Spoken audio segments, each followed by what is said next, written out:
जय श्री माता जी।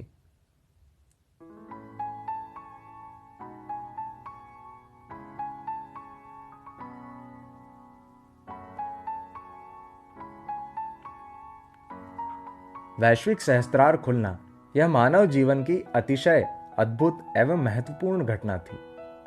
श्री माता जी यह जानती थीं कि उनके आदि शक्ति स्वरूप के बारे में अभी लोगों को बताना ठीक नहीं है, क्योंकि उन पर कोई विश्वास नहीं करेगा।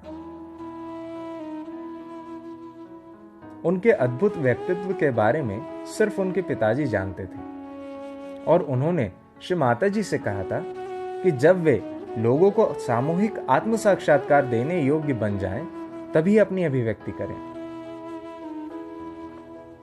इसीलिए श्री माता जी अपना जीवन सामान्य तौर तरीकों से व्यतीत कर रही थीं। अभी मुख्य प्रश्न ये था कि उनके इस दिव्य अवतरण को लोग कैसे पहचानेंगे।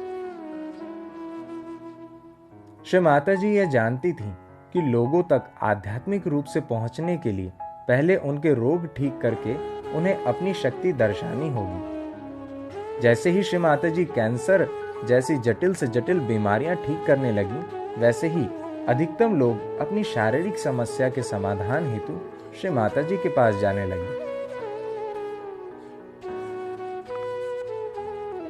उनमें से केवल एक महिला श्रीमती ओक ने उन्हें गुरु स्वरूप में मान लिया। फिर जैसे धीरे धीरे सन 1970 के बाद सहयोग की गतिविधियां मुंबई और दिल्ली से प्रारंभ हुई, वैसे उनके 12 अनुयायी जुड़ गए।